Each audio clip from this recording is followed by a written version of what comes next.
राम राम मंडळी, आज मी तुमच्यासाठी घेऊन आले आहे जे जे क्रंच अँड मंचचे प्रोडक्ट्स। तर माझ्याकडे आहे हनी आवळा कॅन्डी आणि त्यांचे काही मसाले सुद्धा आहेत जे की आपल्या स्वयंपाकघरामध्ये अस्सल चव आणणारे मसाले आहेत।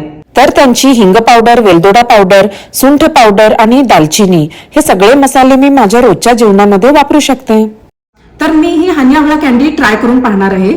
चला तर मग बघूया याची टेस्ट कशी आहे। लहानपणी मज्जाच वेगळी होती। मस्त असे आवळे गोळा करून त्यावरती मीठ चटणी लावून खायचो, आठवतंय ना? आज ही आवळा कॅन्डी खाताना एकदम आठवणी ताजा झाला। ओ वाव, खूप छान टेस्ट आहे याची आणि खूप टँगी फ्लेवर आहे। आणि सगळ्यात भारी गोष्ट म्हणजे याची इतकी छान टेस्ट आहे ना की तुम्ही रोज खायला विसरणार नाही। आणि आवळा म्हटल्यानंतर व्हिटॅमिन सी चा खजिना आहे जे की आपल्या केसांच्या आरोग्यासाठी खूप छान आहे। जर तुम्हाला हे प्रोडक्ट्स ऑर्डर करायचे असतील तर मी जे जे क्रंच अँड मंचची लिंक मी व्हिडिओच्या डिस्क्रिप्शन मध्ये देते, तर तुम्ही नक्की ऑर्डर करा। तर मंडळी, सगळ्यात भारी गोष्ट म्हणजे आता जे जे क्रंच अँड मंचचे प्रोडक्ट्स अमेरिकेच्या अमेझॉन वरती सुद्धा उपलब्ध आहे, तर मी केव्हाही ऑर्डर करू शकते आणि तुम्हीही जे जे क्रंच अँड मंचचे प्रोडक्ट्स नक्की ट्राय करून पहा। आता कोल्हापूरची चव अमेरिकेतही।